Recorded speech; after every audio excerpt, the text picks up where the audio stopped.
যাকে নাম দিয়েছেন ত্রিয়া। কেন দিয়েছেন, কে দিয়েছেন, কেউ তা জানে না। কথায় আছে পুরুষরা ভাবেন যে ত্রিয়া, ভাবেন একরকম, বলেন অন্য কিছু, আর করেন অন্য কিছুই। কিন্তু সত্যিটা কি এটাই? আসল সত্যি হলো এটাই যে ত্রিয়া হলো সেই চরিত্রহীন পুরুষ আর কেউ নয়। সেই পুরুষ যারা নারীকে বলেন যে আপনি হলেন মা, আপনি হলেন দেবী, আপনি হলেন বোন। আর ভাবেন কি? ভাবেন যে এই নারী হলো আমাদের পায়ের ধুলো আর কিচ্ছু নয়। আর কি করেন? ওনাদের মাথায়, ওনাদের খোপায় মালা পরিয়ে দিয়ে ভাবেন যে ওনারা হলেন তাদের পায়ের ধুলোর সমান। একজন নারীর সম্মান ভঙ্গ করেন, তাদের দাসী মনে করেন। ভুলবেন না, যত্র নারীয়াস্ত পূজ্যন্তে রমন্তে তত্র দেবতা। অর্থাৎ যেখানে নারীকে পুজো করা হয় সেখানে ঈশ্বর বাস করেন, আর যেখানে নারীকে অপমান করা হয় সেখানে ঈশ্বর এবং ভাগ্য এই দুই রুষ্ট হয়। মনে রাখবেন, যদি নারী কল্যাণকারী হতে পারেন তাহলে নারী মহাচণ্ডী রূপও ধারণ করতে পারেন। যদি একজন নারী মাতা হয়ে জন্মদান করতে পারেন তাহলে নারী মৃত্যু হয়ে বিনাশও করতে পারেন। যেখানে নারী অপমানিত হবেন সেখানে মহান ভারতও মহাভারতের পথে অগ্রসর হতে পারে। তাই মনে রাখবেন, নারীর অপমান যেন কখনোই না ঘটে। আর যদি কোথাও নারীর অপমান হয় তার অর্থ হলো আপনার বিনাশ আপনার দিকেই আসছে। আর এটা হলো তার প্রথম পদক্ষেপের প্রথম পদধ্বনি। রাধা রাধা। যদি সন্তান কোনো দুষ্কর্ম করে তাহলে সেই অপরাধ শুধু কি সেই সন্তানের? না, যদি সন্তান দুষ্কর্ম করে তাহলে অপরাধী তার মাতা পিতাও, যারা পুত্রমোহর কারণে সেই অনুচিত কাজে তাকে বাধা দেননি। অপরাধী হলেন তার পিতামহ, যিনি নিজের কর্তব্যবোধের কারণে নিজের পরিবারের যত্ন নেননি, যিনি সন্তানকে কখনো শাস্তি দেননি। অপরাধী হলেন তার সেই গুরুও, যিনি নিজের শিষ্যের সেই দুষ্কর্ম দেখেও তাকে প্রতিহত করতে পারেননি। একজন হবু রাজার কর্তব্য হলো নিজের প্রজার কাছে সে যেন এক উদাহরণ প্রস্তুত করতে পারে। কিন্তু যদি এত অনুচিত উদাহরণ প্রস্তুত হয়ে থাকে তাহলে মা বাবার, বাড়ির বয়োজ্যেষ্ঠদের কর্তব্য হলো ওনারা যেন সেটা সেখানেই থামায়, হয় ভালোবেসে নয়তো শাস্তি দিয়ে। যদি না থামানো হয় তাহলে মহাভারত অবশ্যম্ভাবী। বিজয়, বিজয় লাভের জন্য মানুষ কি না করে থাকে, যে কোনো সম্ভাব্য প্রচেষ্টা করে। কিন্তু নিজের বিজয় লাভের জন্য বাজিতে যা ইচ্ছে তাই রেখে দেওয়া কি উচিত কাজ? কখনোই নয়। নিজের হারানো সম্মান, নিজের হারানো সম্পত্তি, নিজের হারানো অধিকার ফিরে পাওয়ার শুধু একটাই পথ রয়েছে, আর তা হলো পুরুষার্থ, দ্রুতক্রিয়া নয়। যে মানুষ নিজেই হেরে গেছে, নিজেই নিজের জয়লাভ করার জন্য অন্য কাউকে কিভাবে বাজিতে রাখতে পারে? এ হলো সম্পূর্ণরূপে অনুচিত। অনেক সময় অনেক ধন লাভ করার জন্য, অনেক সম্পত্তি লাভ করার জন্য আমরা নিজের আসল ধন, আমাদের আপনজন, তাদেরকে হারিয়ে ফেলতেও প্রস্তুত হয়ে যাই। এটা একেবারেই উচিত নয়। যত বড়ই সংকট আসুক না কেন, আমাদের আপনজনদের আমাদের সাথেই রাখা উচিত। নিজের বিজয়ের জন্য ওনাদের বাজি রাখা ঠিক নয়। এই ভুল কেউ একজন করেছেন, আপনি তা ভুলেও করবেন না। রাধা রাধা। নারী, জন্মসূত্রে কারোর কন্যা, ধর্মসূত্রে কারোর পত্নী, আর কর্মসূত্রে কারোর মা। আমাদের মনে এই ছবি আঁকা রয়েছে একজন নারীকে নিয়ে, তাই না? একটা অতুলনীয় ভূমিকা রয়েছে নারীদের আমাদের জীবনে, আর নারী ছাড়া আমরা কিছুই নই। কিন্তু অধিকার, সেখানে আমরা একটা ভুল করে বসি। যখন নারী একজন কন্যা থাকে, যখন সে জন্ম নেয়, তখন তার ওপর অধিকার থাকে তার পিতার। আর তারপর যখন বিয়ে হয়ে যায়, তখন তার অস্তিত্বের উপর অধিকার থাকে তার স্বামীর। আর যখন তিনি মা হন, তখন নিজেই তিনি জীবনের সমস্ত অধিকার দিয়ে দেন তার সন্তানকে। কিন্তু আমরা কি কখনো এটা ভেবেছি এই জীবন হলো তার নিজের? যে নারী সবার কল্যাণ করছেন, তার জীবনের অধিকারও তার কাছেই থাকা উচিত, তাই না? তার নিজের জীবনের সিদ্ধান্ত সে নিজেই নিতে পারেন, নিজেই নিজের ভাগ্যের রচয়িতা হতে পারেন। আর এর জন্য আমাদের নিজেদের পাল্টাতে হবে, দৃষ্টিভঙ্গি পাল্টাতে হবে। কারণ এই ধারণা সেটা আজ বা কালকের ব্যাপার নয়, এটা ঘটে চলেছে বহু বছর ধরে, আর চলতেই থাকবে যদি আমরা এটা না বদলাই। আর এটা তখনই সম্ভব হবে যখন আমরা নিজেদের মধ্যে পরিবর্তন আনব। তাই আজকের পর থেকে, এই মুহূর্ত থেকে, কোনো নারীর ওপর অকারণ অধিকার স্থাপনের আগে সহস্রবার ভেবে দেখবেন। কারণ যখন নারী নিজের অধিকার কেড়ে নিতে বাধ্য হবেন, তখন শুধু এবং শুধুমাত্র বিনাশই ঘটবে। রাধা রাধা। অনেক ব্যক্তির মনে একটা প্রশ্ন জাগে আমাকে আর রাধাকে নিয়ে। বলেন যে, না আমি আর রাধা একসাথে থাকি, না আমাদের বিয়ে হয়েছে, আমি এখানে দ্বারকাতে, ও ওখানে বর্ষণাতে, তাও এত ভালোবাসা কি করে? এ কেমন সম্পর্ক? আমি তাদের একটা সহজ কথা বলতে চাই। আপনি কখনো আয়নার দিকে দেখেছেন? নিজের দুই চোখের দিকে তাকিয়ে জিজ্ঞাসা করুন, এই দুই চোখ একসাথে কেন বন্ধ হয়, একসাথে কেন খোলে, একসাথে কেন ঘুমোয়, একসাথে কেন কাঁদে? আজীবন কোনো এক মানুষের সাথে সম্পর্ক রাখা অবশ্যই সম্ভব, তাদের সাথে দেখা না করে।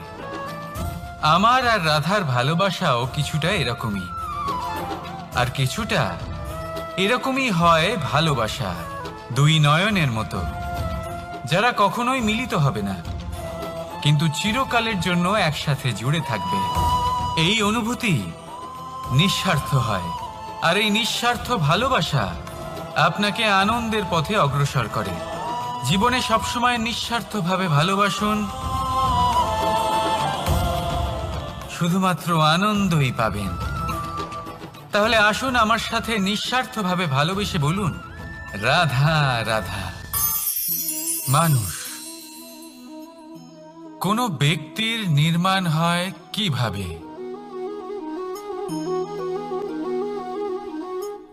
কেউ বলবেন পঞ্চতত্ত্বের দ্বারা, কেউ বলবেন আত্মা, দেহ ও চেতনার দ্বারা, কেউ বলবেন ঈশ্বরের কৃপার দ্বারা, তো কেউ বলবেন এই প্রকৃতির পরীক্ষার দ্বারা। না, মানুষের নির্মাণ হয়ে থাকে বিশ্বাস দ্বারা। ব্যক্তি তখনই গড়ে ওঠেন যখন ব্যক্তিত্ব থাকে, ঠিক কিনা? আর ব্যক্তিত্ব তখনই হবে, আর সেরকমই হবে যেরকম বিশ্বাস আপনি নিজের উপরে রাখবেন। যদি আপনি মনে করেন আপনি বিষের ন্যায় হবেন, তাহলে আপনি বিষাক্তই হবেন। যদি আপনি এটা মনে করেন যে আপনি অমৃতের ন্যায় হবেন, তাহলে আপনি অমরই হয়ে যাবেন। যদি আপনি নিজের উপরে বিশ্বাস রাখেন যে আপনি সংসারের সব থেকে উঁচু পর্বতের শিখরে পৌঁছতে পারবেন, তাহলে আপনি অবশ্যই পৌঁছবেন। যদি আপনার এরকম মনে হয় যে আপনি এরকম কখনো করতে পারবেন না, তাহলে এরকম কখনোই হবে না। ভেবে দেখবেন, বিশ্বাসের মধ্যেই বিশ্ব বাস করে থাকে, তো আপনার অস্তিত্ব কেন করবে না? যেমন বিশ্বাস আপনি নিজের উপরে রাখবেন তেমনই আপনি হয়ে উঠবেন। সেই জন্য নিজের উপরে বিশ্বাস রাখুন, আর হ্যাঁ, ভালোবেসে বলুন রাধা রাধা। শত্রুতা, একজন মানুষ অন্য মানুষের সাথে শত্রুতা করে বসেন, দুজন ঘনিষ্ঠ বন্ধু। এমনও এক সময় আসতে পারে যখন এনারা একে অপরের শত্রু হয়ে ওঠেন। এর অনেকগুলো কারণ হতে পারে, কিন্তু মূল কারণ হলো আলোচনা। আগে হ্যাঁ, আপনি যদি কারোর বিষয়ে আলোচনা করেন তাহলে সে আপনার শত্রু হয়ে যেতে পারে। এবার মনে একটা প্রশ্ন আসতে পারে যে এটা কিভাবে সম্ভব হতে পারে? আলোচনা, এটা তো অত্যন্ত জরুরি। যদি আমি নিজের বন্ধুর খারাপ কাজের বিষয়ে আলোচনাই না করি তাহলে সে শুধরবে কি করে? এ কথা সত্যি যে আলোচনা আবশ্যক, কিন্তু তার থেকেও বেশি গুরুত্বপূর্ণ এবং আবশ্যক হলো আপনার এই সিদ্ধান্ত এটাই যে আপনার এই আলোচনা কোন স্থানে করবেন। যদি এটা সবার সামনে করবেন ভাবেন, তাহলে তা অপমানও হয়ে যেতে পারে। যদি এটা আলাদাভাবে করেন তাহলে তা পরামর্শ হয়ে যায়। অপমান কেউ স্বীকার করতে পারেন না, কিন্তু পরামর্শ সকলের ভালো লাগে। তাহলে যদি আপন কারোর জন্য ভালো কিছু চান, কাউকে শুধরে দিতে চান, আর আপনার মনে হয় আলোচনা আবশ্যক, তাহলে সর্বপ্রথম সময়, পরিস্থিতি আর স্থানের কথা মনে রাখবেন, নয়তো এই আলোচনা আপনাকে খুব ভোগাতে পারে। তাহলে আসুন আমার সাথে ভালোবেসে বলুন রাধা রাধা। আপনার জীবনেও কি সমস্যা রয়েছে?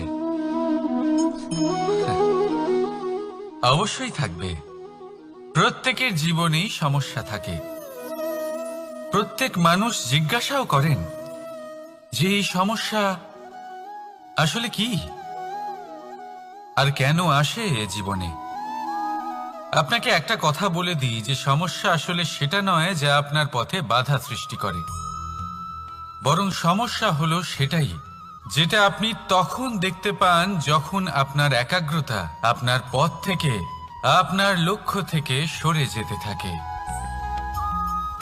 আর এই সমস্যাগুলি দূর করার জন্য, এর সমাধান করার জন্য একটাই পথ আছে, নিজের সমস্ত ভাবনা আরো একবার একাগ্র করুন নিজের পথের দিকে, নিজের লক্ষ্যের দিকে।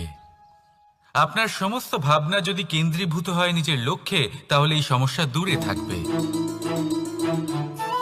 যদি এরকম না হয়, যদি আপনার মন একটু অন্যদিকে চলে যায়, তাহলে এই সমস্ত সমস্যা আবার সামনে চলে আসে আর বাড়তেও থাকে। দেখুন, যেখানে আপনার লক্ষ্য রয়েছে, বাণ যদি সেখানেই চালাতে হয়, তাহলে দৃষ্টি তো সেদিকেই রাখতে হবে। তবেই তো আপনি সেই লক্ষ্য ভেদ করতে পারবেন। সেই জন্য মনে রাখবেন, সর্বদা লক্ষ্য রাখবেন নিজের পথে, সেই পথেই সামনে এগোতে থাকুন নিজের লক্ষ্যের দিকে। আপনি যত সামনে এগোতে থাকবেন এই সমস্যা তত পিছিয়ে যাবে। তাহলে আসুন আমার সাথে ভালোবেসে বলুন রাধা রাধা।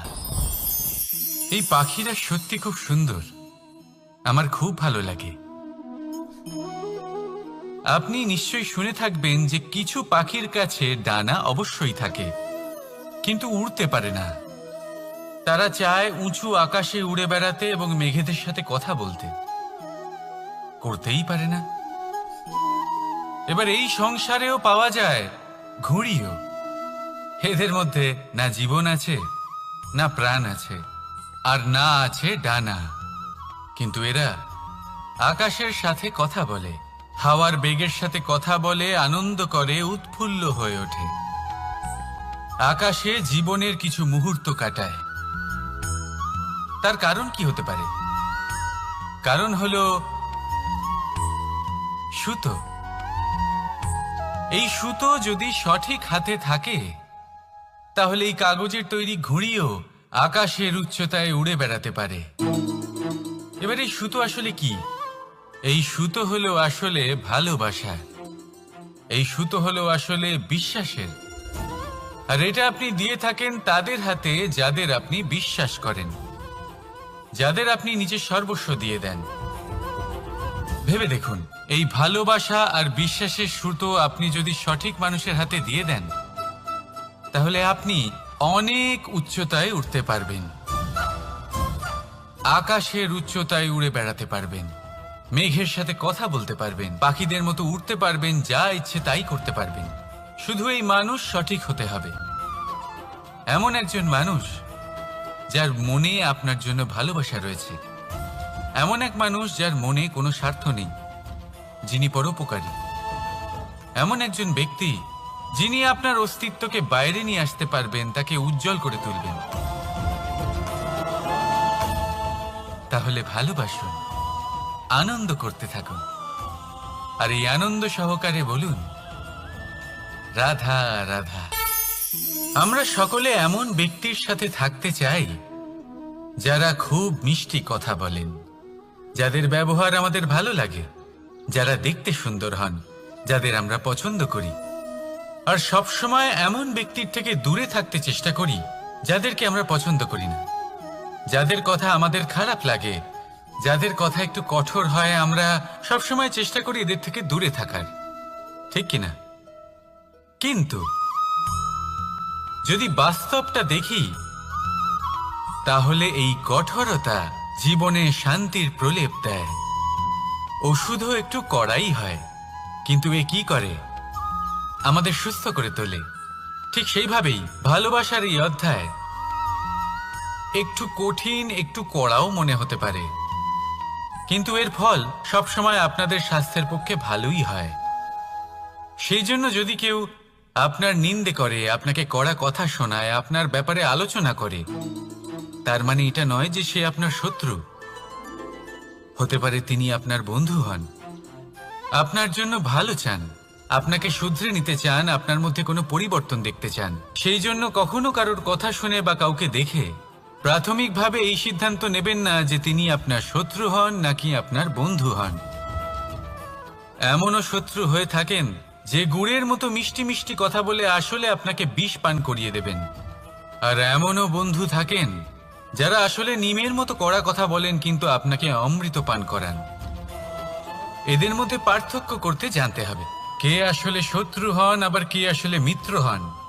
এই পার্থক্য যখন আপনি করতে শিখবেন, তখন আপনি এই সংসারের সব থেকে সুখী প্রাণী হয়ে উঠবেন। এই পার্থক্য বোঝা সহজ নয়, কিন্তু অবশ্যই আবশ্যক।